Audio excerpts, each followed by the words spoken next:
தேவனுடைய நாமத்திற்கு மகிமை உண்டாகட்டும். கூடி வந்திருக்கிற எல்லா தேவ பிள்ளைகளையும் ஏசப்பாவின் மகிமை உள்ள நாமத்தை சொல்லி நான் ஒரு விசை கூட உங்களை ஆசீர்வதிக்கிறேன். பரலோகத்தின் தேவன் உங்களை அளவில்லாமல் ஆசீர்வதித்து அனுப்புவாராக. இந்த செய்தி வேளையில் உன்னதமான தேவன் உங்களோடு கூட பேசுவாராக. இந்த செய்தி வேளையில் உங்களுக்கான தீர்க்க தரிசனங்கள் இருக்கிறது, உங்களுக்கான ஆலோசனை இருக்கிறது. கூர்ந்து கவனிங்க, சோர்ந்து இருக்க வேண்டாம், சிந்தனைகளை சிதறவிட வேண்டாம், ஒரு மனமாய் இருங்க. கர்த்தர் பேசுகிறதை நிச்சயமாய் நீங்கள் கேட்கும்படியான பாக்கியத்தை இந்த செய்தி வேளையில் நீங்கள் அனுபவிப்பீர்கள். ஹல்லேலூயா. தேவாவியானவர் இந்த இடத்துல இறங்கி வந்திருக்கிறார். ஒரு விசை கூட செய்திக்கான ஆதார வசனம் வெளிப்படுத்தின விசேஷம் 21வது அதிகாரம், வேதத்தின் கடைசி ஆகமும். வெளிப்படுத்தின விசேஷம் 21:7 வசனத்தை ஒருவர் வாசிக்க கேட்போம். ஜெயங்கொள்ளுகிறவன் எல்லாவற்றையும் சுதந்திரித்துக் கொள்ளுவான். நான் அவன் தேவனாய் இருப்பேன், அவன் என் குமாரனாய் இருப்பான். ஹல்லேலூயா. எல்லாரும் எடுத்துக்கிட்டீங்களா? சரி. கர்த்தருடைய நாமத்திற்கு மகிமை உண்டாகட்டும். ஆண்டவருடைய சமூகத்தில் தேவ செய்திக்காக அமர்ந்திருந்தேன். அப்பொழுது கர்த்தர் பேசினார், ஜெயிக்கணுமே, இன்னைக்கு என்ன வார்த்தை கொடுக்கலாம் என்று சொல்லி கேட்கும்போது ஜெயிக்கணுமே என்கிற ஒரு தலைப்பை ஆண்டவர் தந்தார். ஹல்லேலூயா. ஆண்டவருடைய ஒரு ஏக்கமான குரலை நான் கேட்டேன், நீங்க ஜெயிக்கணுமே. கர்த்தருடைய ஏக்கமான சத்தத்தை நான் கேட்டேன், நீங்கள் ஜெயிக்கணுமே, இந்த உலகத்தில் நீங்கள் ஜெயிக்கணுமே, இந்த பூமியினுடைய ஆவிக்குரிய வாழ்க்கையில் நீங்கள் ஜெயிக்கணுமே என்கிற ஒரு வார்த்தையை ஆண்டவர் பேசினதை நான் கேட்டேன். அதையே இன்றைக்கு பிரசங்கமாக செய்யும்படியாக கர்த்தர் எனக்கு உதவி செய்தார். இன்றைக்கு இந்த செய்தியை கேட்கிற ஒவ்வொரு காதுகளும் இந்த பூமிக்குரிய வாழ்க்கையில் அவர்கள் ஜெயித்து நிற்பார்கள் என்று நான் நம்புகிறேன். ஹல்லேலூயா. வாழ்க்கையில் தோல்வி வரலாம், ஆனால் கர்த்தருக்காய் வாழுகிற ஆவிக்குரிய வாழ்க்கையில் தோல்வி வந்துடவே கூடாது. இந்த பூமிக்குரிய வாழ்க்கையில் தோல்வி வந்தால் ஜெயமாய் மாறும், ஆனால் ஆவிக்குரிய ஜீவியத்தில் தோல்வியை சந்தித்தா மொத்த ஜெயமும் வீணாக போயிடும். ஆகவே தேவனுடைய பிள்ளைகள் கவனிக்கணும், நான் ஜெயிக்கணும், நான் ஜெயிக்கும்படி நான் என்ன செய்ய வேண்டும் என்கிற காரியங்களை கவனிக்க வேண்டும். ஆண்டவர் இந்த இடத்துல சொல்லுகிறார், ஜெயம் கொள்ளுகிறவன் எல்லாவற்றையும் சுதந்தரித்து கொள்ளுவான். அல்லேலூயா. அப்ப ஜெயிக்கிறவன் எல்லாவற்றையும் சுதந்தரித்து கொள்ளுவானா. அடுத்தபடி ஆண்டவர் சொல்லுகிறார், நான் அவன் தேவனாயிருப்பேன். அடுத்தபடி ஆண்டவர் சொல்லுகிறார், அவன் என் குமாரனாயிருப்பான். 3 ஆசீர்வாதம் ஜெயிக்கிறவர்களுக்கு தேவன் வாக்கு பண்ணுகிறார். எத்தனை பேருக்கு புரியுது? ஜெயங்கொள்ளுகிறவன் எவனோ அவன் எல்லாவற்றையும் சுதந்தரிப்பான். இன்னைக்கு நாம நம்மளுடைய வாழ்க்கையில நிறைய ஆசீர்வாதங்களை சுதந்தரிக்க வேண்டும் வேண்டும் என்று நம்மளுடைய இருதயம் விரும்புகிறது. ஆனால் ஆண்டவர் யாருக்கு சுதந்திர விதமாய் கொடுக்கிறார் அப்படின்னா, யார் ஜெயங்கொள்ளுகிறார்களோ அவர்கள் எல்லாவற்றையும் சுதந்தரித்துக் கொள்ளும்படி கர்த்தர் இரக்கம் பாராட்டுகிறார். அப்போ நீங்க ஜெயிப்பீர்களானால் சுதந்தரிப்பீர்கள், நீங்க ஜெயிப்பீர்களானால் நீங்க பெற்றுக்கொள்ளுவீர்கள். நீங்க ஜெயிக்கும் போது ஆண்டவர் சொல்லுகிறார், நான் அவன் தேவனாயிருப்பேன். நீங்க ஜெயிக்கும் போது ஆண்டவர் சொல்லுகிறார், அவன் என் குமாரனாயிருப்பான். அப்போ ஜெயிக்கும் போது நிறைய ஆசீர்வாதம் இருக்கிறது. ஜெயிக்க வேண்டிய கட்டாயத்தில் நாம் இருக்கிறோம். இந்த பூமியில் நம்ம ஆவிக்குரிய ஜீவியத்தில் எப்படி ஜெயிக்க அப்படிங்கிறதை சில காரியத்தை வேதத்தில் இருந்தே நாம் பார்க்க போகிறோம். ஹல்லேலூயா. இன்னைக்கு தேவனுடைய பிள்ளைகள் ஜெயிக்க வேண்டுமேயானால் 1 கொரிந்தியர் 9:25 வாசிப்போம். 1 கொரிந்தியர் 9:25. பந்தயத்திற்கு போராடுகிற யாவரும் எல்லாவற்றையும் இச்சையடக்கமாய் இருப்பார்கள். அவர்கள் அழிவுள்ள கிரீடத்தை பெறும்படிக்கு அப்படி செய்கிறார்கள், நாமோ அழிவில்லாத கிரீடத்தை பெறும்படிக்கு அப்படி செய்கிறோம். ஹல்லேலூயா. தேவனுக்கு மகிமை உண்டாகட்டும். கர்த்தருடைய பிள்ளைகள் கவனிக்க வேண்டும். இந்த இடத்துல ஆண்டவர் சொல்லுகிறார், பந்தயத்திற்கு போராடுகிற யாரும் எல்லாவற்றிலையும் இச்சையடக்கமாய் இருப்பார்கள். அல்லேலூயா. அவர்கள் அழிவுள்ள கிரீடத்தை பெறும்படி அப்படி செய்கிறார்கள், நாமோ அழிவில்லாத கிரீடத்தை பெறும்படி அப்படி செய்கிறோம். அப்போ பந்தயத்திற்கு போராடுகிற பிரயாசப்படுகிறவர்களை தேவனுடைய பிள்ளைகள் கவனிக்கணும். இன்னைக்கு சிலர் தன்னை ஆயத்தப்படுத்துகிறார்கள், ஒரு போட்டிக்கு தன்னை ஆயத்தப்படுத்துகிறார்கள். அது ஒரு தாலுகா அளவில் நடக்கிற போட்டியாக இருக்கும், அது ஒரு வட்ட அளவில் நடக்கிற போட்டியாக இருக்கும். அதிலெல்லாம் ஆயத்தமாகி தன்னை தயார்படுத்தி மாநில அளவில், மாவட்ட அளவில், மாநில அளவில், தேசிய அளவில், உலக அளவில் நடக்கிற போட்டிக்கு இன்றைக்கும் நிறைய பேர் தகுதி பெற்றிருக்கிறார்கள். அல்லேலூயா. நீங்கள் கவனிக்க வேண்டும், ஒரு மனுஷன் பந்தயத்திற்கு போராடும்போது அவன் இச்சை அடக்கமாக இருப்பானா? அல்லேலூயா. எதற்காக? ஜெயமுள்ள கிரீடத்தை தான் பெற்றுக்கொள்ளும்படி. அதே போலதான் நாமும் அவர்கள் அழிவுக்குரிய கிரீடத்தை பெறும்படி இச்சையடக்கமாயிருந்து போராடுகிறார்கள், நாமோ அழியாத கிரீடத்தை பெற்றுக்கொள்ளும்படி இச்சையடக்கமாயிருந்து இன்று முதல் போராட வேண்டும். அல்லேலூயா. அப்போ பந்தயத்தில் வெற்றி பெற வேண்டுமே ஆனால் எல்லாவற்றிலையும் இச்சையடக்கமாக இருக்கணுமா? இந்த இச்சை தான் ஆதி நாட்களில் ஆதி மனிதனை விழத்தளிச்சு. பந்தயத்துக்கு போராடுகிறவர்கள் எல்லாவற்றிலையும் இச்சையடக்கமாக இருப்பார்கள். அப்படின்னா உங்களுக்கு என்ன புரிகிறது? இந்த பந்தயத்தில் ஜெயிக்கிற பிள்ளைகள் ஏதோ ஒரு நாள் அப்படியே 50 பேரோடு கூட போட்டி போட்டாங்க, திடீர்னு அவன் யாரும், அவனுக்கு ஒரு அதிர்ஷ்டம் இருந்திருக்கு, ஜெயிச்சிட்டான், அப்படிலாம் கிடையாது. அவன் எத்தனையோ நாள் தோல்த்து, எத்தனையோ நாளை செலவழித்து ஒரு நாள் அவன் வெற்றி பெறுகிறான். அல்லேலூயா. திடீர்னு யாரும் அங்கே பந்தயத்தில் போய் போட்டி போட முடியாது. நாம டிவியை பார்க்கும்போது அழகா தாண்டி இருக்கலாம், அழகா 6 அடிச்சிருக்கலாம், எவ்வளோ நல்ல பால் அவன் சூப்பராக போட்டு தந்தான், இவன் பைத்தியம், இவன் கிறுக்கன், அந்த மாதிரி நாம பார்த்து திட்டிக்கிட்டு இருப்போம். ஆனால் நம்மளை கொண்டு விட்டா 10 அடி கூட நகட்டிக்கிட மாட்டோம். இதுதான் உண்மை. அவன் விளையாடுகிறது ஒரு நாளாக இருக்கும், பயிற்சி எடுக்கிறது பல நாளாக இருக்கும்.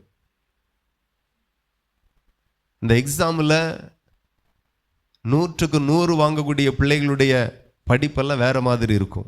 அல்லேலூயா. ஏதோ ஸ்கூலுக்கு போவோம், ஏதோ மார்க் கிடைச்சா கிடைக்கட்டும் அப்படிங்கிற பிள்ளைகளுக்கும் 100க்கு 100 வாங்க வேண்டும் என்கிற அந்த தீவிரத்தில் இருக்கிற பிள்ளைகளுக்கும் ரொம்ப வித்தியாசம் உண்டு. ஏதோ போவோம் அப்படின்னு போகக்கூடியவன் எப்படி தெரியுமா இருப்பான்? அவன் ஸ்கூலில் எப்பண்டா ஆக முடியும்னு பார்த்துட்டு இருப்பான். அல்லேலூயா. நான் எத்தனையோ நாள் உள்ள இருந்து நினச்சிருக்கேன், நம்மளாவது போய் ஒரு மணி அடிச்சுட்டு வருவோமா, ஸ்கூல் விட்டுரும் இல்லையா, இவ்வளோ நேரான மாதிரி இருக்கு, என்ன ஸ்கூல் விட மாட்டேங்க, இப்படியே நம்ம நினச்சிட்டு இருப்போம். எப்பண்டா வாத்தியார் பாடம் எடுத்து முடிப்பார், எப்பண்டா எழுதி முடியும், இப்படியே நம்ம நினச்சிக்கிட்டு இருப்போம். ஆனால் ஜெயிக்கிற பிள்ளைகள் இன்னும் படிக்கணும், இன்னும் படிக்கணும், இன்னும் படிக்கணும். இந்த பிள்ளைகள் எப்பண்டா ஸ்கூலுக்கு லீவ் விடுவான், மழை நாளையாகிலும் ஒரு லீவ் வந்துடாதா, புயல் நாளையாகிலும் ஒரு லீவ் வந்துடாதா, எதிர்பார்த்துட்டே இருப்பான். சில இந்த பிள்ளைகள் எல்லாம் பார்த்தீங்கன்னா இந்த மழை நேரம் கொஞ்சம் கருத்து இருக்கும், டிவியை காலையிலே போட்டு வச்சுட்டு, ஏன் என்ன இல்லை லீவு கொடுக்குறாங்களான்னு பார்க்குறேன், நியூஸ் வருதா திருநெல்வேலி மாவட்டத்துக்கு லீவு அப்படின்னா நமக்கு எவ்வளோ சந்தோஷமா இருக்கும். அவங்களுக்கு எப்பண்டா ஸ்கூலு மூடுவான். இன்னைக்கும் நமக்கு தெரியாது, நிறைய பிள்ளைகள் அடுத்த கொரோனா வராதா, ஸ்கூல் லீவ் ஆகாதா, அப்படியே நினச்சிக்கிட்டு இருப்பான். ஸோ ஆனால் நல்லா படிக்கிற பிள்ளைகள், ஜெயிக்கிற பிள்ளைகள் இச்சை அடக்கமாக இருப்பார்கள். அவங்க நிறைய தியாகம் பண்ணுவார்கள். இவன் எப்பண்டா விளையாடலாம்னு நினைப்பான், எப்பண்டா சினிமா பார்க்கலான்னு நினைப்பான், எப்பண்டா வெளியே போகலான்னு நினைப்பான், எப்பண்டா ஊர் சுற்றலான்னு நினைப்பான். அத்தனையிலையும் நல்லா படிக்கிற பிள்ளைகள் இச்சை அடக்கமாக இருப்பார்கள். ஹல்லேலூயா. இச்சை அடக்கமா, தேவையில்லாததெல்லாம் இச்சித்து இருந்தா லக்கு போயிடும். எத்தனை பேருக்கு புரியுது? எனக்கு அது வேணும், எனக்கு இது வேணும், எனக்கு அப்படி வேணும், இப்படி வேணும். நிறைய காரியத்தில் நாம் இச்சை உள்ளவர்களாக இருப்போமே ஆனால் நாம் ஓடக்கூடிய ஓட்டத்தினுடைய லக்கையே நம்ம தவற விட்டுருவோம். பந்தயத்திற்கு போராடுகிறவர்கள் எல்லாவற்றிலையும் இச்சை அடக்கமாக இருப்பார்களாம். சாப்பாட்டில் கூட இச்சை அடக்கமாக இருப்பாங்க. சாப்பிடக்கு டேஸ்ட் இல்லாட்டாலும் அதை தான் சாப்பிடுவாங்க. நமக்கு விலை கூடின மீனை வாங்கினாலும் பாமாயில் பொரிச்சு தின்னாதான் நமக்கு சந்தோஷம். ஆமேன். ஆமாம். இல்லைன்னா அன்னைக்கு ஞாயிற்றுக்கிழமை மாதிரி இருக்காது. அன்னைக்கு ஒரு நல்ல நாள் மாதிரியே நமக்கு தோணாது. அதுல சத்து நமக்கு கிடைக்குதோ இல்லையோ, டேஸ்ட் கிடைச்சா போதும். நமக்கு ஒரு இச்சை, எப்படியாகிலும் பொரிச்சிடணும், பொரிச்சு சாப்பிடணும். அவன் பந்தயத்துல ஜெயிக்கணும், போராடி கிரீடத்தை பெறணும் அப்படின்னா பொரிச்சு தின்னாலாம் வேலைக்கு ஆகாது. அல்லேலூயா. நமக்கு சில நேரம் சும்மா இருந்தாலே நெஞ்சு அடைச்ச மாதிரி இருக்கு, அப்படிதானே? பின்ன ஓடுறவனுக்கு எப்படி அடைக்காம இருக்கும்? கஷ்டம். ஸோ பந்தயத்துல போராடுகிறவன் சாப்பிடுகிறது முதற்கொண்டு இச்சை அடக்கமா இருப்பான். ஆமா, தூக்கத்துல இச்சை அடக்கமா இருப்பான். ஒரு ஆராய்ச்சியாளர் பல பொருட்களை கண்டுபிடித்த ஒரு மனுஷனை குறித்து சொல்லுகிறார்கள். நாம டெய்லி நைட்டு 10 மணி ஆனா தூங்க போயிருந்தோம். அல்லேலூயா. அவர் ஒரு கண்டுபிடிப்புக்கும் என்ன ஒரு கண்டுபிடிப்புக்கும் மத்தியில தான் அவர் தூங்குறார். எத்தனை பேருக்கு புரியுது? டெய்லி நமக்கு ராத்திரி 10 மணி வர்றது போல அவருக்கும் 10 மணி வருது. டெய்லி நமக்கு 12 மணிக்கு கொரட்டை வர்றது போல அவருக்கும் வரும். ஆனா அவர் படுக்க மாட்டார்.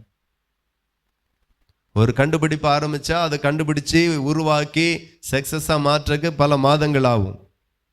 என்னைக்கு கண்டுபிடிக்கிற வேலையை ஸ்டார்ட் பண்றாரோ அதுல இருந்து தூங்க மாட்டாராம். என்னைக்கு கண்டுபிடிச்சு முடிக்கிறாரோ அன்னைக்கு நிம்மதியா தூங்குவாராம். மறுபடியும் எந்திரிச்சு மறுபடியும் கண்டுபிடிப்போம். ஒரு மனுஷன் சாதிக்கிறான், ஜெயிக்கிறான் அப்படின்னா அந்த சாதனையும் அந்த ஜெயமும் அந்த வெற்றியும் சும்மா வந்துடாது. ஜெயம் கொள்ளுகிறவன் எவனோ அவன் எல்லாவற்றையும் சுதந்தரித்துக் கொள்ளுவான். ஹல்லேலூயா. நான் அவன் தேவனாயிருப்பேன், அவன் என் குமாரனாயிருப்பான். ஜெயிக்கிறவர்களா மாறணும். எத்தனை பேருக்கு புரியுது? ஹல்லேலூயா. இச்சை அடக்கம், தூக்கத்துல கூட இச்சை அடக்கம். சோம்பேறியே, நீ எறும்பினிடத்துல போய் கற்றுக்கொள். எறும்பை பாரு எவ்வளவு சுறுசுறுப்பா இருக்கு. நம்ம தூங்கி முழிச்சு பெட்டிலேயே 1/2 மணி நேரம் இருந்து யோசிப்போம், படுத்தா நல்லா இருக்குமே, எழும்பணுமோ, நேரம் ஆயிட்டோ. நம்ம பிள்ளைகள்லாம் 10 நேரம் எழுப்ப வேண்டியதா இருக்கு. நாம எழுப்பச்சிலேயே 7 மணி ஆகிருக்கும், ஆனாலும் சொல்லுவோம் 7:45 ஆச்சு எந்திரி அப்படின்னு. ஆன வரைக்கும் கேட்டுட்டு 7:45 தானே ஆச்சு அப்படின்னு தூங்கும். தூக்கத்துல கூட இச்சை அடக்கமா இருக்கிறவர்களால தான் சாதிக்க முடிஞ்சது. ஹல்லேலூயா. சும்மா ஒரு மனுஷனுடைய வாழ்க்கையில வெற்றி வராது. சும்மா ஒரு மனுஷன் வாழ்க்கையில ஜெயித்தர முடியாது. ஊழியத்துல ஜெயித்தர முடியாது. பிசினஸ்ல ஜெயித்தர முடியாது. ஜெயிக்கிறவர்கள் இச்சை அடக்கமா இருப்பார்களாக. தேவ பக்தியில ஜெயிக்கணுமா, ஆண்டவர் அழைத்த அழைப்புல ஜெயிக்கணுமா, ஆண்டவர் தந்த திட்டத்துல ஜெயிக்கணுமா, நீங்க எல்லாவற்றிலையும் இச்சை அடக்கமா இருக்கணும். ஹல்லேலூயா. ஆமா. பந்தயத்துல போராடுகிறவர்கள், விளையாட்டு வீரர்கள் சாப்பிடுகிற மாதிரி நம்மளால சாப்பிட முடியாது. நமக்கு டேஸ்ட் வேணும், அவர்களுக்கு சத்து வேணும். இவ்வளவுதான் வித்தியாசம். ஆமென். ஆமா. அவங்க சத்தான பொருள் எதுல இருக்கோ அதை சாப்பிடுவாங்க. நம்ம டேஸ்ட் எங்க இருக்கோ அங்க போய் சாப்பிடுவோம். அது பிரச்சனை இல்லை. நமக்கு கெமிக்கல்ல மிக்ஸ் பண்ணி புரட்டி எடுத்து சாப்பிட்டாலும் நாம திருப்தியா சாப்பிட்றோம். அவனுக்கு அப்படி இல்லை. உடம்பு நல்ல வலுவா மாறணும், அதற்கு என்ன சாப்பிடணும், அது அவ்வளவு நல்லா சாப்பிடுவோம். ஸோ சாப்பாட்டில் கூட இச்சை அடக்கும், தூக்கத்தில் இச்சை அடக்கும், பிரயாசப்படுகிறதுல இச்சை அடக்கும். நாம எவ்வளவோ நேரத்தை வீணாக்குவோம், பேசிட்டே வீணாக்குவோம், ஊர் சுத்தி வீணாக்குவோம், தூங்கி வீணாக்குவோம், சும்மா இருந்தே வீணாக்கிடுவோம். அவன் ஒரு நேரத்தை கூட, ஒரு நாளை கூட வீணாய் செலவழிக்க மாட்டான். ஹல்லேலூயா. வீணா செலவழிக்க மாட்டான். ஓட்டப்பந்தயத்திற்கு தன்னை ஆயத்தப்படுத்துகிற ஒரு பையன் சொல்லுகிறான், டெய்லி 10 கிலோமீட்டர் ஓடுவேன். ஹல்லேலூயா. டெய்லி காலையிலையும் சாயங்காலமும் ட்ரை பண்ணுவேன். கடைசியில் சாப்பாடு, எக்ஸசைஸ். ஸோ நாம ஜெயிக்கணும். ஜெயிக்கணும்னா என்ன செய்யணும்? நமக்கு நிறைய ஆசைகள் இருக்கு, நிறைய சுதந்திரிக்கணும் அப்படின்னு நம்ம விரும்புகிறோம், நிறைய பெற்றுக்கொள்ளணும்னு விரும்புகிறோம். ஆனா கர்த்தர் யாருக்கு கொடுக்கிறார்? சும்மா எல்லாத்துக்கும் கொடுத்துட முடியாது. உங்க பிள்ளை நம்பி 1 லட்சம் ரூபா கொடுப்பீங்களா? என்ன, கொடுக்க மாட்டோம். அதுக்கு ஒரு தகுதி இருக்கிறது, அதுக்கு ஒரு வேலை இருக்கிறது, அதற்கு அவன் நிறைய காரியத்தில் ஜெயிக்கணும். ஸோ அதெல்லாம் இருக்கு. முதல்ல நீங்க ஜெயிக்கணும்னா மிக முக்கியமான காரியத்தை இன்றைக்கு புரிந்து கற்றுக்கொண்டு போகிறோம். இன்று முதல் வாழ்க்கை கர்த்தருக்குள் ஜெயமாய் இருக்க போகிறது. ஹல்லேலூயா. இப்ப இந்த இடத்துல ஆண்டவருடைய வார்த்தை சொல்லுகிறது, பந்தயத்திற்கு போராடுகிற யாவரும் எல்லாவற்றிலையும் இச்சையடக்கமாய் இருப்பார்கள். அவர்கள் அழிவுள்ள கிரீடத்தை பெறும்படி அப்படி செய்கிறார்கள், நாமோ அழிவில்லாத கிரீடத்தை பெறும்படி அப்படி செய்கிறோம். ஹல்லேலூயா, தேவனுக்கு மகிமை உண்டாகட்டும். ஆகவே தேவனுடைய பிள்ளைகள், ஆதியாகமத்திற்கு திரும்புவோம். முதல் மனுஷனும் முதல் மனுஷியும் அவர்களை குறித்து சொல்லப்பட்ட வேத பகுதியை நீங்க கவனித்தீர்களானார், அவர்கள் விழுந்து போனது, இழந்து போனது எதனாலே என்று நீங்க கவனித்தீர்களானார், இதே இச்சையில தான் அவர்கள் விழுந்து போனார்கள். ஹல்லேலூயா. நீங்க வாசித்தீர்களானால் ஆதியாகமம் 3:6 வாசிப்போம். அப்பொழுது ஸ்திரீயானவள் அந்த விருட்சம் புசிப்புக்கு நல்லதும் பார்வைக்கு இன்பமும் புத்தியை தெளிவிக்கிறதற்கு இச்சிக்கப்படத்தக்க விருட்சமுமாய் இருக்கிறது என்று கண்டு அதன் கனியை பறித்து புசித்து தன் புருஷனுக்கும் கொடுத்தாள், அவனும் புசித்தான். அல்லேலூயா, தேவனுக்கு மகிமை உண்டாகட்டும். இன்னைக்கு நிறைய காரியத்துல நமக்கு இச்சை வருது. அவங்க கட்டியிருக்க வீடு போல நமக்கு ஒண்ணு கிடைக்காதா? ஒரு இச்சை. பிறனுடைய வீட்டை இச்சையாதிருப்பாயாக, பிறனுடைய மனைவியை இச்சையாதிருப்பாயாக, பிறனுடைய யாதொன்றையும் இச்சையாதிருப்பாயாக. அப்போ இன்னைக்கு நம்ம நிறைய காரியத்தை இச்சிக்கக்கூடிய சூழ்நிலை இருக்கிறது. ஆனா அன்றைக்கு ஒண்ணுமே இல்லை, எல்லா கனியும் புசிக்கலாம். ஆனா நன்மை தீமை அறியத்தக்கதான கனியை மாத்திரம் நீங்க புசிக்க கூடாது. அது புசிக்க நாளில நீ சாகவை சாவா என்று கர்த்தர் எச்சரித்து மற்ற எல்லா கனிகளும் புசிக்கும்படி ஆண்டவர் கொடுத்தார், அனுமதித்தார். அல்லேலூயா. ஆமா, ஒரே ஒரு கனியை நீ புசிக்க கூடாது. அந்த கனியை புசிக்க வைக்கும்படி பிசாசு கொஞ்சம் கொஞ்சமா தூண்டிட்டு இருந்தான், பேசிட்டு இருந்தான், இச்சையை தூண்டிட்டு இருந்தான். ஆவிக்குரிய பிள்ளைகளுக்கு எது மேலையும் இச்சை வரக்கூடாது. நமக்கு ஒரு தேவை அப்படின்னா வானம் திறக்கப்படும். எத்தனை பேர் நம்புறீங்க? நமக்கு ஒரு தேவை அப்படின்னா கர்த்தர் இறங்குவார். இச்சைக்கெல்லாம் இறங்க மாட்டார், தேவைக்கு இறங்குவார். உனக்கு என்ன தேவை? கர்த்தர் அறிந்திருக்கிறார். காக்கைகளை போஷிக்கிற தேவன் உனக்கு என்ன தேவை போஷிப்பார். இன்னைக்கு நிறைய காரியத்தை நாம இச்சிக்கிறோம். தேவனுக்குள் தேவ பக்திக்குள் உங்களுக்கு ஜெயிக்கணுமா, இச்சையை நீங்க தவிர்க்கணும். எது மேலையும் நமக்கு ஒரு இச்சை, ஒரு பிடிப்பு வரவே கூடாது. இந்த இடத்துல எல்லா கனி ஆண்டவர் புசிக்க கொடுத்தார். நன்மை தீமை அறியக்கூடிய கனி மற்றும் உனக்கு வேண்டாம் அப்படின்னு விலக்கி வைத்தார். ஆனால் பிசாசு தூண்டுதல் பேரிலையும் இவள் அந்த கனியே பார்த்து பார்த்து ரசிக்க ஆரம்பித்தாள். அல்லேலூயா. இங்க தான் கேடா முடிகிறது. நமக்கு எது விலக்கப்பட்டிருக்கிறதோ, எது அனுமதிக்கப்படலையோ அதுக்கு நேராக நம்முடைய கண்கள் போகக்கூடாது. இன்னைக்கு எது வேதத்துல அருவருக்கப்பட்டிருக்கிறதோ, ஆண்டவர் எது வேதத்துல நமக்கு அனுமதிக்கலையோ அதுக்கு மேலதான் நமக்கு நிறைய கண்ணு போகுது. உங்கள் பொக்கிஷங்கள் எங்க சேர்த்து வைக்கணுமா? பரலோகத்துல சேர்த்து வைக்கணுமா? அப்படி யாரும் சேர்த்து வச்சிருக்கீங்களா? எவ்வளோ சேர்த்து வச்சிருக்கீங்க? எப்பெல்லாம் சேர்க்கிறீங்க? எவ்வளோ சேர்க்கணும்னு திட்டம் வச்சிருக்கீங்க? அதுக்கு ஒரு திட்டம் இருக்கா? கிடையாது. ஆனா நம்மளுடைய கண்கள் எல்லாம் எங்க இருக்கு? பூமியில நமக்கு எவ்வளவு சேர்த்திருக்கோம், எத்தனை ஏக்கர் வாங்கியிருக்கோம், எவ்வளவு பேங்க் பேலன்ஸ் வச்சிருக்கோம், எவ்வளவு நகை வச்சிருக்கோம், எவ்வளவு ஜவுளி வச்சிருக்கோம். இப்படியே தான் நம்மளுடைய சிந்தனை போகுது. இச்சை. இந்த பூமிக்குரிய காரியத்தில் இருந்தெல்லாம் நம்ம இச்சையை எடுத்து போட்டுறணும். ஜெயிக்க முடியாது. நமக்கு ஜெயிக்கணுமா, இச்சைங்கிறதே வந்துடக்கூடாது. தேவனால வெறுக்கப்பட்ட, ஒதுக்கப்பட்ட, புறக்கணிக்கப்பட்ட காரியத்தில் இருந்தெல்லாம் இந்த இச்சை எடுத்து போட்டுறணும். தேவன் அனுமதிக்காத கனியையே இவ பார்த்துட்டு இருக்கிறா. இவ ரசிக்காரா, இவ ரசிச்சுட்டே இருக்கிறா. அதை பார்க்கும் போதே அவன் நினைக்கிறா, எவ்வளவு அழகா இருக்கு, கலர் நல்லா இருக்கு, பார்க்கவே சூப்பரா இருக்கு, சாப்பிட்டா எப்படி இருக்கும், எவ்வளவு நல்லா இருக்கும். நமக்கு எது அனுமதிக்கப்படலையோ அதை நோக்கியே போகக்கூடாது. இன்னைக்கு தேவனுடைய பிள்ளைகள் பாவத்தை வெறுக்கணும், இச்சையை வெறுக்கணும், உலகத்தை வெறுக்கணும், நிறைய காரியத்தை நம்ம வெறுக்கணும். அதை யோசிச்சுட்டே இருக்கக்கூடாது. இன்னைக்கும் நிறைய வாலிப பிள்ளைகள் இருக்கிறாங்க. அது ஒரு இச்சை. காதல் என்கிறது ஒரு இச்சை. அதை நாம கற்றுக் கொடுக்கிறோம் பிள்ளைகளுக்கு. உங்க வாலிப நாட்களில அந்த காதல் வலையில விழக்கூடாது. ஆனாலும் வாலிப உள்ளங்கள் அதையே பார்த்துட்டு இருக்கிறது. அல்லேலூயா.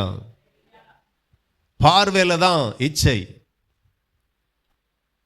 ஒவ்வொன்றா இருந்து ரசிக்கிறது. தன்னுடைய தகப்பன் அப்படி ரசிச்சது கிடையாது. எங்க அப்பா எவ்வளவு நல்லவர், என் மேல எவ்வளவு அன்பா இருக்கிறார். ஒரு நாளும் தகப்பனை ரசிச்சது கிடையாது, தாயை ரசிச்சது கிடையாது. அல்லேலூயா. எங்க அம்மா எவ்வளவு சமைக்கிறாங்க, எவ்வளவு அழகா இருக்கு, என்னை எவ்வளவு பார்த்துக்காங்கிறாங்க, ஒரு கஷ்டம்னா எவ்வளவு அன்பா பேசுறாங்க, அதை உட்கார்ந்து ரசிக்கிறது கிடையாது. கண்டவளை நம்ம உட்கார்ந்து ரசிச்சுக்கிட்டு இருக்கோம். அல்லேலூயா. எது விலக்கப்பட்டிருக்கிறதோ அதற்கு நேராகவே கண்கள் போகுது. இவ மாத்திரம் இந்த கனியை ரசிக்காமல் இருந்திருப்பாரானால், புசிக்காம இருந்திருந்தா இன்னைக்கு நம்மளுடைய தலையெழுத்தை வேற மாதிரி இருந்திருக்கும். அல்லேலூயா. இவ புசிக்க கூடாது என்று தேவன் விலக்கி வைத்த கனியை புசித்ததுனால தேவனுடைய மகிமை இழந்தாள். தேவ சாயலையே இழக்கிற அளவுக்கு போயிற்று. தேவ மகிமை இழந்தாள். நிர்வாணம் வெளிப்பட்டது. இன்றைக்கு நாம தன்னுடைய சரீரத்தை மறைக்க வஸ்திரத்தை பயன்படுத்துகிறோம். அன்றைக்கோ தேவன் தம்முடைய மகிமையினாலே மூடியிருந்தார். அல்லேலூயா. ஆமா, தேவன் தம்முடைய மகிமையினாலே நம்மை நிரப்பியிருந்தார். சரீரம் சாதாரணமாய் பார்க்கப்பட்டது, இச்சை இல்லாமல் பார்க்கப்பட்டது. ஆனால் என்றைக்கு புசிக்க கூடாது என்று சொல்ல கனியை இவள் புசித்தாளோ அவள் லட்சணம் வெளிப்பட்டது.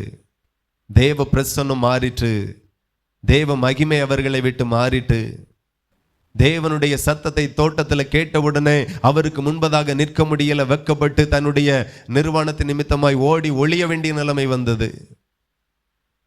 இவர்கள் தேவனுக்கு கீழ்ப்படியவில்லை. புசிக்க கூடாது என்று சொன்ன கனியை புசித்து தேவனுடைய கட்டளை மீறினது நிமித்தமாக இனி இந்த தோட்டத்திற்குள்ளாய் இவர்களுக்கு அனுமதி இல்லை.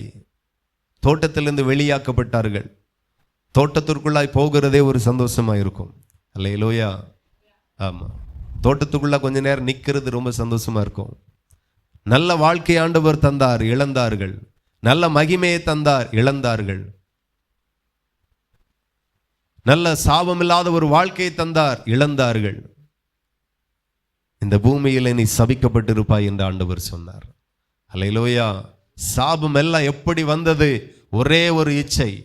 இன்னைக்கு ரட்சிக்கப்பட்ட தெய்வ பிள்ளைகள், இரத்தத்தினால கழுவப்பட்டு ஆவியினால நிரப்பப்பட்ட பிள்ளைகளுக்கு இந்த உலகத்தினுடைய காரியத்துல எதுலயே நமக்கு ஒரு இச்சை வரக்கூடாது. அல்லேலூயா. இன்னைக்கு நிறைய பேருக்குள்ள இச்சை. வீட்டை குறித்து இச்சை, வஸ்திரத்தை குறித்து இச்சை, பொருளாசை, பொருள் மேல நிறைய ஆசை, அந்த பொருள் இந்த பொருள், அப்படி இப்படி, அந்த கலர் இந்த கலர். இச்சை இல்லாத ஒரு வாழ்க்கை, இச்சை அடக்கத்தோடு இருந்தால்தான் பந்தயத்துல கிரீடத்தை பெற முடியும். அல்லேலூயா. தேவன் தருகிறது பொக்கிஷத்துல சேரட்டும், தேவன் தருகிறது நமக்கு வரட்டும், தப்பு இல்லை. ஆனா நிறைய பேர் ரொம்ப இச்சிக்கிறது. இன்னைக்கு நிறையபடியான சோர்வையா வருகிறது, கவலையா வருகிறது. இச்சை. நான் ஒரு தோட்டம் வாங்கணும்னு நினைச்சே முடியாம போச்சு, நான் ஒரு வீடு கட்ட நினைச்சே முடியாம போச்சு, என் பிள்ளைக்கு நல்ல இடத்துல கல்யாணம் முடிக்க நினைச்சே முடியாம போச்சு, நான் அப்படி நினைச்சேன், நான் இப்படி நினைச்சேன், முடியாம போச்சு. இச்சை. அல்லேலூயா. இச்சை அடக்கமாயிருங்க. நாம ஒரு லக்குக்கு நேராய் ஓடிக்கொண்டு இருக்கிறோம். அது என்ன லக்கு அப்படின்னா, ஒரு நாள் மத்திய ஆகியத்தில் இயேசு கிறிஸ்து வருவார். அவரை சந்திக்கணும், அவருடைய வருகையில போகணும், ராஜ்யத்தை சுதந்தரிக்கணும், நித்திய ஜீவனுடைய வாழ்க்கையை நாம பெற்றுக்கொள்ளணும், அப்பாவினுடைய வீட்டில் நித்திய காலமாய் வாழணும். சும்மா எல்லாம் இவங்களுக்கு கிடைக்காது. இச்சை அடக்கமாய், இச்சை அடக்கமாய். நிறைய பேருக்கு பல காரியத்தை குறித்து அவ்வளோ இச்சை இருக்கிறது. இச்சையானது சின்னதோ பெருசோ, இச்சையானது சாதாரணமோ அல்லது அதிபயங்கரமான பாவமோ, எல்லாமே ஒரே மாதிரியா தான் தேவனால பார்க்கப்படுகிறது. அல்லேலூயா. ஆமா, சின்ன காரியம் தானே அப்படின்னு நீங்க நினைக்க கூடாது. இச்சை நமக்கு தூரமா இருப்பதாக. அல்லேலூயா. நீதிமொழியில் ஒரு வசனம் சொல்லுகிறது, எடுத்து வாசிங்க. நீதிமொழி 23:1.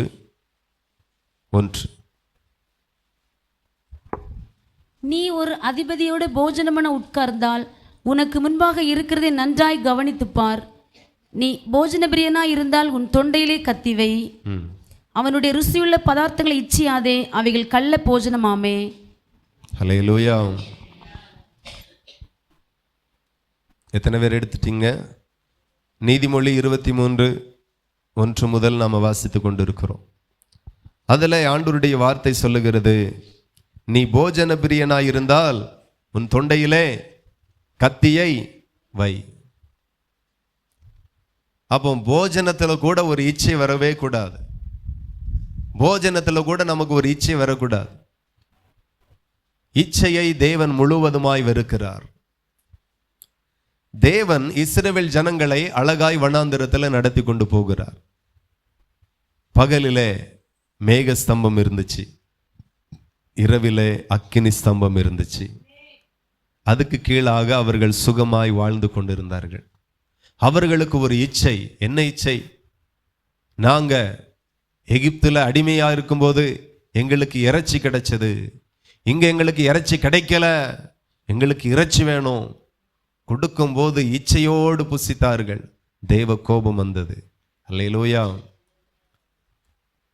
என் இச்சை சாப்பாட்டுல கூடவா இருக்கக்கூடாது, என் இச்சை பணத்துல கூடவா இருக்கக்கூடாது, என் இச்சை வாகனத்துல கூடவா இருக்கக்கூடாது, என் இச்சை கட்டடத்துல கூடவா இருக்கக்கூடாது, எதுலையுமே இருக்கக்கூடாது. இச்சையானதை எடுத்து போடுங்க இருதயத்தை விட்டு. கர்த்தருக்குள்ளாய் வளரவே முடியாது. அல்லேலூயா. ஜெயம் கொள்ளுகிறவன் எல்லாவற்றையும் சுதந்தரித்துக் கொள்ளுவான். நாம ஜெயிக்க வேண்டியதே இச்சையில தான். இச்சையை மாத்திர ஒரு தேவனுடைய பிள்ளைகள் ஜெயித்துட்டார்கள், ஆனால் பரலோகத்தை சுதந்தரித்துக் கொள்ளுவார்கள். அல்லேலூயா. உங்க வாழ்க்கையில ரட்சிக்கப்பட்ட பிறகும் நமக்கு இந்த பூமியில பெரிய பொக்கிஷமா எதை பார்க்கிறோம்? கோடி பணத்தை பார்க்கிறோம், தங்கத்தை பார்க்கிறோம். ஆனா நான் சொல்லுகிறேன், மிகப்பெரிய பொக்கிஷமே இயேசு கிறிஸ்து மட்டுமே. ஆவியின் அபிஷேகம் மட்டுமே, அழைப்பு மாத்திரமே, சத்தியம் மாத்திரமே. எத்தனை பேருக்கு புரியுது? நாம தெய்வீகத்தை மகிமையாய் பார்க்கிறது இல்ல, மேன்மையாய் பார்க்கிறது இல்ல, ஐஸ்வர்யமாய் பார்க்கிறது இல்ல. நீங்க எல்லாரும் நான் சொல்லுகிறேன், தேவனுக்குள்ளாக ஐஸ்வர்யவான்களாய் இருக்கிறீர்கள். அல்லேலூயா. ஒரு ஐஸ்வர்யவான் மரித்தான். அவனுக்கு கீழே இருந்து, மேஜையில இருந்து கீழே சிந்துகிற துணிக்கைகளை சாப்பிட்ட ஒரு ஏழையும் அந்த இடத்துல இருந்தான். 2 பேரும் மரித்தார்கள். ஒருவன் ஆபிரகாமுடைய மடியில போய் சேர்க்கப்பட்டான். அல்லேலூயா. ஐஸ்வர்யவான் நரகத்தில் தள்ளப்பட்டான். நான் சொல்லுகிறேன், நம்மளுடைய டார்கெட் என்ன அப்படின்னா பரலோகத்துக்கு போகணும். தேவன் இந்த பூமியில நமக்கு என்னென்ன தேவையோ அத்தனையும் நமக்கு கொடுப்பார். அல்லேலூயா. அத்தனை நன்மைகளையும் கொடுப்பார், அத்தனை மேன்மைகளையும் கொடுப்பார். ஆனால் நீங்க ஒன்றையாகிலும் இச்சையாதிருங்கள். இன்னைக்கு நிறைய காரியத்துல நமக்கு இச்சை வருகிறபடியினால தேவனை விட்டும் தேவனுடைய அன்பை விட்டும் நாம விலகி போக வேண்டிய ஒரு நிலை வருகிறது. சிலர் பார்த்தீங்கன்னா தகுதிக்கு மிஞ்சி விரும்புகிறது, தகுதிக்கு மிஞ்சி இச்சிக்கிறது. ஒரு கார் வாங்க தகுதி இல்லை, ஒரு வீடு கட்டக்கு தகுதி இல்லை, ஒரு பெரிய படிப்பு படிக்க வைக்க, பிள்ளைகளை படிக்க வைக்க தகுதி இல்லை, அதற்கான பொருளாதாரம் இல்லை. ஆனாலும் அதிலேயே கண்ணு போகிறது, அதிலேயே இச்சையா இருக்கிறது. அது இல்லைன்னா ஒன்றும் இல்லைங்கிற மாதிரி ஆகி விடுகிறது. அல்லேலூயா. ஒரு ஆள்கிட்ட கேட்டேன், ஏன் சபைக்கு வர மாட்டீங்க? ஆண்டவர் என்னைக்கு என் பிள்ளை அந்த எக்ஸாம்ல பாஸ் ஆகி சீட்டு கிடைக்குதோ அன்னைக்கு வருவேன். ஆமேன். இது எங்க கொண்டு சொல்ல, அவங்களுடைய மைண்ட் செட்டே அப்படி ஆயிப்போச்சு. அந்த படிப்பு இல்லைன்னு அவ்வளவுதான், அந்த படிப்பு தான் வேணும். படிக்காதவனையே கர்த்தர் உயர்த்தி கொண்டிருக்கிறார். ஹல்லேலூயா. உங்களுக்கு புரியுதா? அதுக்காக உலகத்தில் அப்போ ஒன்றும் கிடைக்காதோ அப்படின்னு நினைச்சிடாதுங்க, எல்லாவற்றையும் தருவார். ஆனால் உங்க கண்கள் அது மேல அல்ல, உங்க கண்கள் அவர் மேல இருக்கணும். எல்லாவற்றையும் நீங்க சுதந்தரிப்பீர்கள், எல்லாம் கர்த்தர் உங்களுக்கு நிறைவாய் சம்பூர்ணமாய் பரிபூர்ணமாய் கொடுப்பார். ஆனாலும் நம்முடைய இருதயம் அங்கே இல்லை. உன் பொக்கிஷம் எங்கே இருக்கிறதோ அங்கே உன் இருதயமும் இருக்கும் என்று ஆண்டவர் சொல்லுகிறார். ஆகவே என் பொக்கிஷம் இங்கே இருக்கக்கூடாது. என்னுடைய ஆமென், என்னுடைய விருப்பம், என்னுடைய வாஞ்சை, எதிர்பார்ப்பு எல்லாம் பரலோகமாய் இருக்கட்டும். இப்போ பார்த்தீங்கன்னா அப்படியே சபைக்கு போறதே இல்லை, மற்ற எல்லா இடத்துக்கும் போகிறாங்க, வராங்க, பங்கெடுக்கிறாங்க, சபைக்கு மட்டும் வரதில்லை. ஏன்னா அந்த சீட்டு கிடைக்கல, அந்த மார்க்கு கிடைக்கல, பாஸ் ஆகல, அந்த படிப்பில் சேர முடியல, ஒரே போராட்டம். நான் சொல்லுகிறேன், எதற்காகவும் சபையை விட்டு விடாதிருங்க, எதற்காகவும் படைத்தவரை விட்டு விடாதிருங்க. அவர் கொடுத்தா கொடுக்கட்டும். சில நேரம் தந்து நம்மை ஆசீர்வதிப்பார், சில நேரம் தராம கூட நம்ம ஆசீர்வதிக்க அவரால் ஆகும். எத்தனை பேர் நம்புறீங்க? சில ஆட்கள் பிள்ளை படிக்கல 10ஆம் கிளாஸ்ல நான் இவ்வளோ மார்க் எடுத்துருவான்னு நினைச்சேன், அதுக்காகவே உபவாச ஜெபத்துக்கு வந்தேன். நீ வராத, வீட்டில் இரு. எதுக்கு வாரிய? தேசம் அழிந்து போகிறது, தேசத்திற்காக ஜெபிக்கணும் அப்படிங்கிற பாரமுடையவர்கள் வந்தா போதும். என் பிள்ளைக்காக நான் உபவாசம் போட்டேன். இது இச்சை. பிள்ளை பாஸ் ஆகணும், நல்ல மார்க் எடுக்கணும்னு ஜெபம் பண்ணுங்க. கர்த்தர் கொடுத்தால் கொடுக்கட்டும். அவருக்கு தெரியாதா அவருடைய பிள்ளைக்கு எதை கொடுத்து மேன்மைப்படுத்தணும்னு? அவருக்கு நன்றாய் தெரியும். தாயின் கருவிலை உருவாகும் முன்னே உங்க திட்டம் தேவனுடைய கரத்தில் இருக்கிறது. என்னைக்கு என்ன கொடுக்கணும், என்னைக்கு எந்த வாசலை திறக்கணும், என்னைக்கு என் பிள்ளையை கொண்டு வந்து உட்கார வைக்கணும், எல்லாம் அவருக்கு தெரியும். அவர் நேர்த்தியாய் நடத்துவார். இன்னைக்கு நிறைய இச்சையிலேயே ரட்சிக்கப்பட்டவர்களை காட்டிலும் ரட்சிக்கப்படாதவர்களை காட்டிலும் ரட்சிக்கப்பட்டவர்களுக்குள்ளாய் நிறைய இச்சை.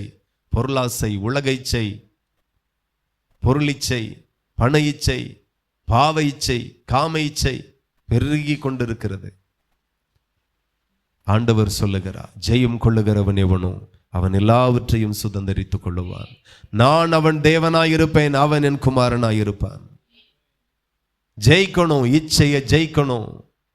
இச்சை என்கிற டாபிக்கே பெரும்பாலும் நிறைய பேருக்கு தெரியாது. வேதத்தில் அதுக்கு எடுத்த வசனம் நிறைய இருக்கு. அல்லேலூயா. நேற்று நானே குழம்பிட்டேன், எந்த வசனத்தை பேச? எல்லாமே நல்லா இருக்கு. இச்சை குறித்து பேச வேண்டிய வார்த்தை எவ்வளவுதான் பேச முடியும் 1 மணி நேரத்துக்குள்ள? விட்டா பைபிள் ஸ்டடி இந்த இச்சை குறித்து நடத்தினா 2 வருஷம் நடத்தலாம் போல. அவ்வளோ சப்ஜெக்ட் இருக்கு, அவ்வளோ விஷயம் இருக்கு. நாம இச்சையை குறித்து ஒண்ணுமே தெரியாதவர்களாக இருந்துட்டு உலகத்துல என்னதெல்லாமோ இச்சித்து கொண்டு இருக்கிறோம். ஆண்டவர் சொல்லுகிறா, போஜன பிரியனாயிராதே. ஹல்லேலூயா. ஆமா, போஜனத்துல மேல கூட ஒரு இச்சை நமக்கு வரவே கூடாது என்கிறதை ஆண்டவர் தெளிவுபடுத்துகிறார். அப்ப போஜனத்திலே நமக்கு இச்சை வரக்கூடாது அப்படின்னா பாவத்துல இச்சை வரலாமா? அப்ப இந்த இச்சையை இவ்வளவு தூரம் ஆண்டவர் வெறுக்கிறார், தொண்டையில கத்தி வச்சிரு அப்படிங்கிறார். அப்ப பாவ இச்சை இருக்குமே, ஆனால் அது எவ்வளவு கொடூரமானதா இருக்கும். ஒரு விபச்சாரத்துல ஒரு இச்சையா இருப்போமே, ஆனால் அது எவ்வளவு கொடூரமா இருக்கும் தேவனுடைய பார்வையில. ஹல்லேலூயா. நீங்க ஜெயிக்க வேண்டியது இச்சையில ஜெயிங்க. இச்சையான காரியத்துல ஜெயிச்சிருங்க. இன்னைக்கு நிறைய கவலை இந்த இடத்துல ஆண்டவர் சொல்லுகிறார்.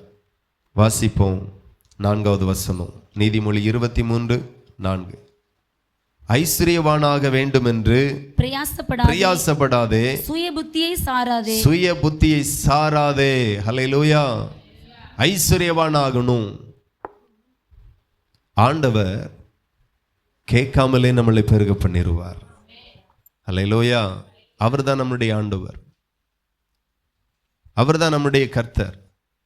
ஆனா நீங்க பிரயாசப்படாதுங்க, நீங்க தீவிரிக்காதுங்க. இன்னைக்கு நிறைய பேர் ஐஸ்வர்யவான் ஆகணும், அதற்காக என்னென்ன செய்யணும், என்னென்ன பண்ணணும், கள்ளத்தனமா ரைட், தேவ சமூகத்திலிருந்து விலகணுமா ரைட், ஆராதனை கட்டடிக்கணுமா ரைட், ஐஸ்வர்யவான் ஆக என்னென்ன செய்யணுமா அத்தனையும் செய்க ரெடி. வேதத்திலிருந்து விலகணுமா, வேத வசனத்திலிருந்து விலகணுமா, தேவ சமூகத்திலிருந்து விலகணுமா ரைட், ரெடி. இன்னைக்கு ரெடியா இருக்கிறாங்க. ஆண்டவர் உங்களையும் என்னையும் ஐஸ்வர்யவான் ஆகும்படி அவர் சிலுவையில தரித்திரரானார். ஹல்லேலூயா. இந்த ஆசீர்வாதமும் இந்த ஐஸ்வர்யமும் அப்பாவின் இடத்திலிருந்து நிச்சயமாய் உங்களுக்கு வரும். எத்தனை பேர் விசுவாசிக்கிறீர்கள்? நிச்சயமாய் கர்த்தர் உங்களுக்கு தருவார். ஆனா ஐஸ்வர்யத்திற்காக தேவனை விட்டு விலகக்கூடாது, அப்பாவினுடைய சமூகத்தை விட்டு விலகக்கூடாது. அது ஒரு இச்சையாக அதுக்கு பின்னாடி ஓடக்கூடாது. இன்னைக்கு நிறைய பேருக்குள்ள ஐஸ்வர்யவன ஆகணும்ங்கிற தீவிரம் நிறைய இருக்கு. தீவிரம். நான் சொல்லுகிறேன், இந்த இச்சையெல்லாம் நமக்கு வேண்டாம், இந்த இச்சையெல்லாம் நமக்கு வேண்டாம். பரலோகத்திலிருந்து ஒருவனுக்கு கொடுக்கப்படாவிட்டால் ஒருவனும் தானே எதையும் பெற்றுக்கொள்ள முடியாது. தேவன் கொடுக்கிறதை எவனாலையும் தடை பண்ண முடியாது. தேவன் கொடுக்காததை எதையும் எவனாலையும் பெற்றுக்கொள்ள முடியாது. நமக்கு வேணா நம்ம இவ்வளோ பிரயாசப்பட்டதுனால தான் இவ்வளோ நம்மள்கிட்ட இருக்கு அப்படின்னு நினைப்போம். எவ்வளோ நாளைக்கு இருக்கும் என்கிறத நினச்சிருக்கீங்களா? எவ்வளோ காலம் வரைக்கும் இருக்கும்னு நினச்சிருக்குமா? இல்லது எவ்வளோ காலம் வரைக்கும் இருக்கும் என்று சொல்லி நீங்கள் கேரண்டியை சொல்ல முடியும்? ஒன்றுமே கிடையாது. இன்னைக்கு நிறைய வந்தது போல வந்திருக்கும், நிறைய இருக்கிறது போல நம்ம பார்ப்போம். ஆனால் எவ்வளோ நாளைக்கு என்கிறது யாருக்குமே தெரியாது. அந்த நாளையும் கர்த்தர் தான் குறித்து வைத்திருக்கிறார். ஹல்லேலூயா. ஆமாம், ஒரே தகப்பனுடைய பிள்ளைகள் தான். அம்பானிக்கு என்ன ஒரு சகோதரன் உண்டு. ஆமேன். அம்பானி பயங்கர கோடீஸ்வரர், கிட்டத்தட்ட 15 லட்சத்துக்கு கோடி, 15 லட்சம் கோடிக்கு முதலாளி அவர் இன்னைக்கு. ஆனால் உடன் பிறந்த சகோதரன், அவர் பேரு கூட பப்ளிக்ல மறந்து போச்சு. அனில் அம்பானியா சுனில் அம்பானி, ஏதோ ஒரு அம்பானி தான் வரும். பாவம், எல்லாத்தையும் வித்துட்டார். ஹல்லேலூயா. ஒருவனை ஐஸ்வர்யவனாய் ஆக்குகிறதும் ஒருவனை தரித்திரமாக்குகிறதும் அவருக்கு லேசான காரியம். நாம் அந்த பூமிக்குரிய காரியத்தில் எதிலையுமே நாம இச்சை உள்ளவர்களாக இல்லாமல் தேவனோடு நடக்கிறதையே விரும்புவோம். நமக்கு மிகப்பெரிய பொக்கிஷம் அவரே, அவர்தே, அவர் மட்டும்தான். எத்தனை பேர் உண்மையா விசுவாசிக்கிறீங்க? எனக்கு மிகப்பெரிய பொக்கிஷம் அவர் தான், மிகப்பெரிய ஆசை அவர் தான், மிகப்பெரிய லக்கே அவர் தான். அவரோடு நடக்கணும், அவரோடு வாழணும், அவருக்காக வாழணும், அவரோடு வாழணும். தேவனுக்கு மகிமை உண்டாகட்டும். ஆண்டவர் சொல்லுகிறார், பின்னிட்டு பாராதே, சமபூமியில் எங்கும் நில்லாதே, மலைக்கு ஓடிப்போ. அல்லேலூயா. நான் இந்த பட்டணத்தை அழிக்க போகிறேன், மலைக்கு ஓடிப்போ. இப்போ லோத்து ஓடுகிறான், 2 பிள்ளைகளும் ஓடுகிறாங்க. சமபூமியிலே நிக்கல, பின்னிட்டே பார்க்கல, மலைக்கு ஓடினாங்க. ஆனா மனைவி மாத்திரம், எவ்வளவு அழகான ஊரை விட்டுட்டு போறோம், எவ்வளவு அழகான வீடை விட்டுட்டு போறோம், எவ்வளோ பொருட்களை விட்டுட்டு போறோம். அவ கண்கள் அழிவுக்கு ஏதுவாய் வைக்கப்பட்டிருக்கிற அவைகள் மேலே இருந்தது. பின்னிட்டு பார்த்தால் உப்பு தூணானாள். அல்லேலூயா. நீங்க எதை பார்க்குறீங்க, எதை பார்த்து கொண்டு இருக்கிறீங்க, எது மேல நோக்கமா இருக்கீங்க, அவங்களாகவே நீங்க மாறிடுவீங்க. அல்லேலூயா. பரிசுத்தவான்கள் எதை பார்த்தார்கள்? அவங்க உலகத்தை பார்க்கல, தேவனை பார்த்தார்கள். நாம உலகத்தின் படைப்பை ஆராதிக்கல, உலகத்தையே படைத்தவரை ஆராதிக்கிறோம். இதுல நாம 100% ரட்சிக்கப்பட்டிருக்கோம். அதே போலதான் உலகத்தை விரும்பாமல் உலகத்தை படைத்தவரையே விரும்புங்கள். அதுதான் மேன்மையான விருப்பம். எத்தனை பேருக்கு புரியுது? அவர் வேணும். தேவையெல்லாம் நீர்தானையா. எத்தனை பேர் சொல்ல முடியும்? என் தேவையே நீங்க தான், என் ஆசையே நீங்க தான். இச்சையில இருந்து வெளியே வரணும். அப்பொழுது எல்லாவற்றையும் சுதந்திரித்துக் கொள்ளுவோம். எல்லாவற்றிலையும் சுதந்திரித்துக் கொள்ள முடியும். ஆகையினால் ஆண்டவர் சொல்லுகிறார், ஐஸ்வர்யவானாக வேண்டும் என்று பிரயாசப்படாதே, சுய புத்தியை சாராதே. இல்லாமற் போகும் பொருள் மேல் உன் கண்களை பறக்க விடுவானேன். அது கழுகை போல சிறகுகளை தனக்கு உண்டு பண்ணி கொண்டு ஆகாய மார்க்கமாய் பறந்து போகும். ஹல்லேலூயா. இந்த பூமியில இருக்கக்கூடிய எல்லா பொருளும் ஒரு நாள் இல்லாமல் போகக்கூடியது. ஆண்டவர் சொல்லுகிறார், மார்த்தாலே, நீ பற்பல வேலையை குறித்து கவலைப்படுகிறாய். தேவையானது ஒன்றே. தன்னை விட்டு எடுபடாத நல்ல பங்கை மரியாள் பெற்றுக்கொண்டாள். அல்லேலூயா. இயேசு கிறிஸ்து கற்றுக் கொடுக்கிறார். இன்னைக்கு நிறைய கவலை இருக்கிறது, நிறைய கவலை இருக்கிறது, நிறைய காரியத்தில் நம்முடைய கண்கள் இருக்கிறது. தேவையானது ஒண்ணுதான், அவரை தேடணும். மற்றவர்களுக்கு நிறைய பேருக்கு என்ன பிரச்சனைனா, அவரை விட்டுட்டு மீதி எல்லாமே தேவையா இருக்கிறது, மீதி எல்லாவற்றையும் தொடருகிறோம். அவரை விட்டு விடாதுங்க. தேவையே அவரு தான், தேவையானதே ஒன்றுதான், நம்முடைய லக்கு ஒன்றுதான், பரலோகத்துக்கு போய் சேரணும். அல்லேலூயா. ஆமா. திருமலாபுரம் சபையில ஒரு பையன் ஆண்டவரை விட்டு விலகி போனான். என்ன பிரச்சனை? நிறைய பேருடைய விசுவாசமே இச்சையா மாறிடுது, நிறைய பேருடைய ஜெபம் இச்சையா மாறிடுது, நிறைய பேருடைய ஊழியம் இச்சையா மாறிடுது. அல்லேலூயா. தேவன் எந்த சபையை கொடுத்தாரோ உயிருக்கு உயிராய் நேசித்து அந்த ஊழியத்தை செய்யுங்க. அல்லேலூயா. அதில் அவர் சந்தோஷப்படுவார். நிறைய பேருக்கு இச்சை. அவன் என்ன விசுவாசித்தான்? என் கையில் ஒரு 1000 ரூபாய் காணிக்க தந்தான். ஏசப்பா எனக்கு 12th இவ்வளோ மார்க்கை தந்துட்டாருன்னு நான் விசுவாசிக்கிறேன்னு காணிக்க தந்தார். நானும் அவன் விசுவாசத்தின்படி ஆக கடவுது என்று சொல்லி ஜெபித்து காணிக்கையே வைத்தேன். ஆனால் அவன் கேட்ட மார்க் ஆண்டவர் கொடுக்கல. அல்லேலூயா. அதிலேயே உடஞ்சி பின்மாற்றமாவி இனி நான் சபைக்கு வரமாட்டேன், இனி நான் ஜெபிக்க மாட்டேன், ஆராதிக்க மாட்டேன். சிலருடைய விசுவாசமே அவர்களுக்கு இச்சையாக மாறிடுது. விசுவாசம் எப்படி இருக்கணும்? விசுவாசம் எந்த மாதிரி இருக்கணும்? அல்லேலூயா. எந்த மாதிரி இருக்கணும்? கர்த்தருக்கு சித்தமானது அவர் கையினாலே வாய்க்கும். எத்தனை பேர் நம்புறீங்க? கர்த்தருக்கு சித்தமானது அவர் கையினாலே வாய்க்கும். தேவன் எனக்கு நன்மையானதை தருவார். மார்க்கல்ல அவன் வாழ்க்கை தீர்மானிக்கிறது, ஆண்டவருடைய கிருபை தான் தீர்மானிக்கும். விரும்பணும், ஆண்டவர் தரல, அப்ப அதையும் தாண்டி எதையோ ஒரு காரியத்தை ஆண்டவர் செய்வார், அதோட சந்தோஷப்படும். நிறைய பேர் அப்படிதான். ஜெபித்தேன், விசுவாசித்தேன், அதற்காக பொருத்தனை பண்ணினேன், அதற்காக காணிக்கையும் வைத்தேன், அதற்காக உபவாசித்தேன், எல்லாம் செய்தேன். எல்லா ஜெபமும் எல்லா காணிக்கையும் எதை நோக்கி இருந்தது? உலக காரியத்தின் இச்சையை நோக்கி இருந்தது. அல்லேலூயா. நான் சொல்லுகிறேன், உபவாசம் போட்டு ஆண்டவரிடத்தில் கேளுங்க, அபிஷேகத்தை தாருங்க. உபவாசம் போட்டு ஆண்டவரிடத்தில் கேளுங்க, ஆண்டவரை அபிஷேகத்தின் நிறைவை தாருங்க. உபவாசம் போட்டு ஆண்டவர்கிட்ட கேளுங்க, ஆண்டவரை ஆத்துமாக்களை தாருங்க. பரலோகம் சந்தோஷப்படும். அல்லேலூயா. இன்னைக்கு உலகத்திற்குரிய இச்சை ஃபுல்லா நிரம்பி இருக்கிறது. அங்கதான் பிரச்சனை. நிறைய காரியத்தில் இச்சை. பொருள் மேல இச்சை, மாம்சத்தின் இச்சை, பணத்தில் இச்சை, அழிந்து போகக்கூடிய பொருட்கள் மேல. இந்த இச்சையில தான் ஆதி மனிதன் விழுந்து போனான். இன்றைக்கு நாமும் விழுந்து போகக்கூடிய இடத்துல தான் நின்று கொண்டு இருக்கிறோம். கர்த்தர் எச்சரிக்கிறார், கர்த்தர் கண்டிக்கிறார். இச்சை வேண்டாம். பரிசுத்தம் இச்சையா மாறிடக்கூடாது. விசுவாசம் ஜெபமும் இச்சையா மாறிடக்கூடாது. தேவனுக்கு மகிமை உண்டாகட்டும். ரோமர் 13:14 எடுத்து வாசிப்போம். ரோமர் 13:14. துர் இச்சைகளுக்கு இடமாக உடலை பேணாமல் இருந்து கர்த்தராக இயேசு கிறிஸ்துவை தரித்துக் கொள்ளுங்கள். அல்லேலூயா. தேவனுக்கு மகிமை உண்டாகட்டும். யாரை தரித்துக் கொள்ளணுமா?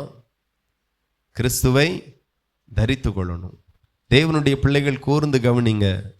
இந்த வார்த்தைக்கு நீங்க செவி கொடுங்க. உண்மையாய் ஆண்டவருடைய வார்த்தை சொல்லுகிறது, நம்ம வாசிக்கும் போது துர் இச்சைகளுக்கு இடமாக உடலை பேணாமல் இருந்து.